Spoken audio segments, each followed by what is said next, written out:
Boas palavras para um bom dia. Nós vamos continuar nas nossas homenagens e histórias de grandes mulheres que impactaram o mundo e hoje eu vou falar de Pátia, da Alexandria. Dela não temos nenhum poema, porque ela não era poeta, mas infelizmente também não temos nenhum escrito que seja atribuído totalmente a ela. Vocês veem como as mulheres muitas vezes são silenciadas no decorrer dos séculos. O caso da Hipátia é trágico, né? Primeiro, ela morreu, né, em 415 depois de Cristo. Estávamos aí num período em que o cristianismo estava se tornando hegemônico no antigo Império Romano, né? Então os imperadores já eram cristãos, já estava, digamos assim, a burocracia eclesiástica já estava se estabelecendo no império, né? Já estava governando os lugares, os bispos já tinham um poder extraordinário, já estava se formando, inclusive, os papas, né? Começando os primeiros papas, porque historicamente sabe-se que nos primeiros 300 anos não havia papas, né? Haviam os líderes, os bispos das diversas comunidades e que se entendiam, digamos assim, em termos de colegiado, né? O papado surge lá pelo ano 500, né? Bom, então, o que acontece? A Hipátia de Alexandria era um dos lugares mais cultos do Império, né? Já desde a época antes dos romanos, porque foi Alexandre o Grande da Macedônia que fundou Alexandria, tinha a maior biblioteca do mundo da época, dizem que era uma biblioteca fora do comum. E a Hipátia cresceu no meio pagão, né? Ela não era cristã, ela era neoplatônica. Dizem algumas pessoas, alguns estudiosos, que ela talvez tenha estudado em Atenas, né? Tenha ido para Atenas. O seu pai era um filósofo e a ensinou digamos assim, ele foi o grande professor dela e apoiou, né, a carreira filosófica, de cientista, porque inclusive ela era matemática, é a primeira mulher matemática conhecida da história, né? E dizem até que ela também era astrônoma, era filósofa, matemática, astrônoma, e dizem até que ela foi precursora das chamadas leis de Kepler, né? Que a elipse, né? Que é o movimento dos planetas em torno do Sol, não era, né, em uma órbita redonda, mas uma órbita elíptica, né? Isso depois, só em 1600, que Kepler, Johannes Kepler, foi o grande astrônomo alemão, veio a definir e fazer a fórmula dessas elipses, né? São as chamadas leis de Kepler, mas que Hipátia já tinha estudado isso.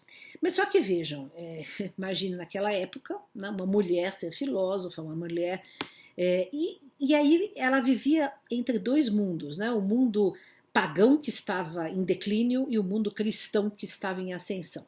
E esse mundo pagão tinha sido machista, tinha grande, tinha grande opressão em relação às mulheres, mas o cristão também estava ascendendo e também era machista e também estava impondo grande opressão às mulheres, né?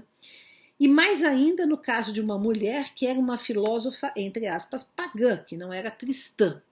Então ela se vê no meio de um conflito aí. Ela era professora, tinha vários alunos, inclusive alunos que depois se tornaram bispos, que depois se tornaram cristãos, porque chegou um ponto em que todo mundo era constrangido, querendo ou não, aceitando ou não, acreditando ou não, era constrangido a se tornar cristão, né? Foi gradativamente havendo uma imposição do cristianismo, que antes os cristãos eram perseguidos, depois passaram a ser perseguidores, né? E o que aconteceu com a Hipátia de Alexandria, que aliás está retratada num filme muito interessante chamado Hipátia, ou Ágora, ou Alexandria, mas que tem algumas imprecisões históricas lá, por exemplo, lá como o diretor é ateu, né? E quer colocar tudo na carga dos cristãos, digamos assim, e dizer que ela foi uma mártir do ateísmo, ele carrega nos dois extremos, porque a Hipátia não era ateia, ela era neoplatônica. Os neoplatônicos estavam muito longe de ser ateus. eram profundamente espiritualistas, mas não significa que aceitavam o cristianismo, né? E por outro lado, os cristãos, sim, havia cristãos fanáticos, e foram cristãos fanáticos que a arrastaram no meio da rua, a esquartejaram, a mataram, queimaram seu corpo, e foi uma coisa drástica, mas havia cristãos também moderados, né? E isto não é muito enfatizado nem mostrado no momento desse filme do diretor espanhol Alejandro Amenábar, né? Então, o filme é interessante porque mostra o contexto. Outra questão é que os cristãos na época, eles estavam impondo o cristianismo no mundo pagão, inclusive destruindo, né, demolindo mesmo, invadindo, queimando templos pagãos, né? E foi o que fizeram também na Alexandria. Só que no filme se mostra que nesse templo era, ao mesmo tempo, a biblioteca de Alexandria. E parece que não era só o templo, né? Então há conflitos aí históricos, porque os cristãos querem se isentar o máximo possível, né, desse crime histórico de terem matado Hipátia e de terem demolido a biblioteca de Alexandria, e os anticristãos querem imputar todo o crime aos cristãos, né? Então, mas de qualquer maneira, foi uma mulher que se destacou no seu tempo, foi mestra, foi respeitada por todos os seus discípulos, foi uma mulher que permaneceu solteira, né? Porque uma mulher que se casava tinha que prestar obediência ao marido naquela cultura. Então, para poder fazer algo de independente, tinha que ficar solteira, né? E ela permaneceu solteira, inclusive virgem, né? O que depois os cristãos iriam apreciar muito, né? Já apreciavam na época, mas numa pagã não apreciaram, pelo contrário, como se tratava de uma filósofa, como se tratava de alguém que tinha independência, autonomia intelectual, a chamavam de puta, né? E a mataram como se fosse uma grande pecadora, né? Na concepção do cristianismo fanático que já era forte, infelizmente, na época.